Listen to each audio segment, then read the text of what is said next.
The Socotra Island blue baboon is one of the most docile and popular Old World tarantulas in the hobby.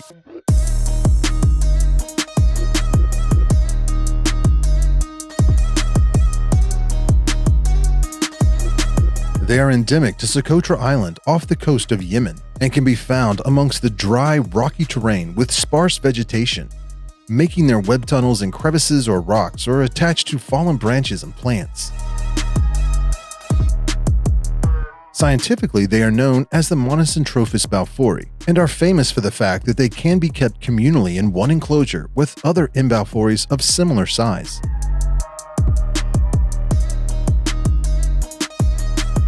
These spiders have a mellow temperament for an Old World tarantula and will usually retreat and hide before giving a threat pose, but they can be very fast and are prone to bolt when startled or threatened. Females tend to be larger than males, reaching sizes around 6 inches or 15 centimeters in leg span, and live for 12 to 14 years, while males are usually smaller, around 4 to 5 inches or 10 to 13 centimeters, and typically only live for 4 or 5 years. Spiderlings can be fed flightless fruit flies or pinhead crickets, as well as pre-killed nymph roaches or pre-killed small crickets. Avoid feeding them any prey larger than 2/3 the size of the tarantula. Make sure to remove any uneaten prey within 1 day and never leave uneaten pieces of prey in the enclosure. This will help prevent any mold growth or mites moving in. Juveniles can be fed 2 or 3 small or medium crickets once every week or two, depending on the size of their abdomen. Don't use any prey larger than 2/3 the size of the spider. And if you have to feed something larger, smash the prey's head before dropping it into the enclosure. This species can go weeks without eating, so check up on them 24 hours after feeding and remove any prey they have not eaten, and try again a week later. You should wait 5 to 7 days after a molt before trying to feed a juvenile spider again. Adults will eat 3 or 4 large crickets or 1 large dubia roach every 3 to 4 weeks, but should be fed based on their abdomen size. If the abdomen is wider than the carapace, then they are well fed and you can skip feeding them for a week. Always remove any uneaten prey or boluses within 24 hours, and you should wait 1 to 2 weeks after a molt before attempting to feed them again.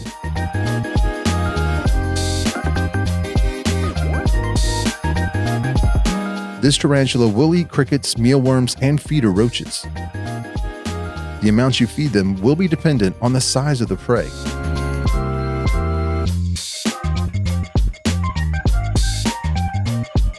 Small spiderlings can be kept in the sling crib until they reach about 3/4 of an inch in size. The cuboid mini, slider crib mini, and 3-inch cube enclosures are also great for this species.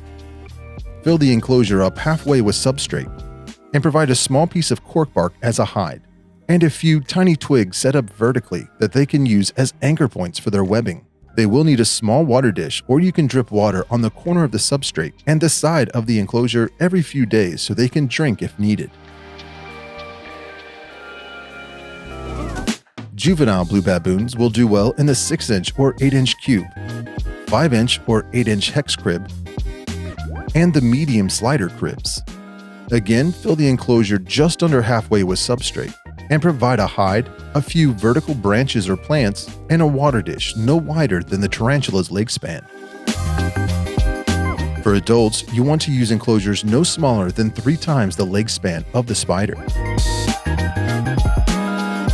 The 12-inch cube, Tarantula Cube Switch XL 2.0, and Terrestrial XL cribs are great options for adults, while the 8-inch cube, large cuboid, and large slider will work well for subadults. You set these enclosures up the same way as the smaller ones. Fill the enclosure up just under halfway with substrate.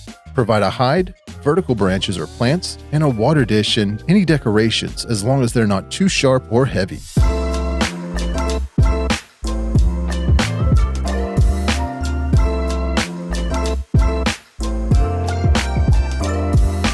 If you keep multiple M. balfouris communally, you will need to use larger enclosures to ensure they do not get too crowded, but make sure they are not able to escape through the ventilation holes.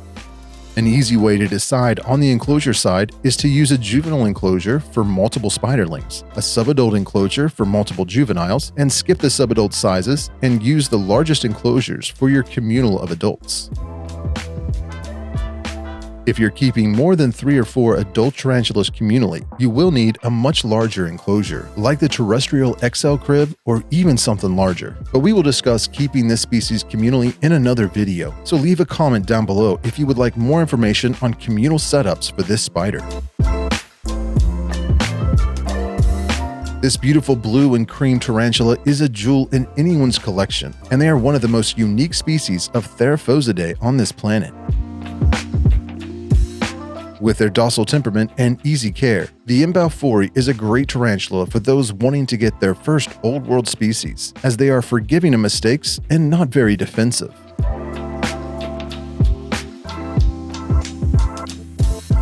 They seem to do very well with a semi-arboreal setup, but do not get confused. Semi-arboreal means they are a terrestrial species that will do some webbing just off the ground. It is not safe to keep this species in an arboreal enclosure because that type of enclosure is too tall and there is a serious risk of injury if the tarantula were to climb to the top of the enclosure and fall. You do not want to use an enclosure for semi-arboreal tarantulas that are taller than they are wide. If you need more room for communal setups, it is better to go wider rather than taller, because this is not an arboreal spider. They do not live in trees. Special tarantulas like this deserve the best enclosure you can provide them, especially since they are such a great display species. So treat your balfouri and check out the full line of high-end acrylic enclosures for tarantulas and other invertebrates at tarantulacribs.com.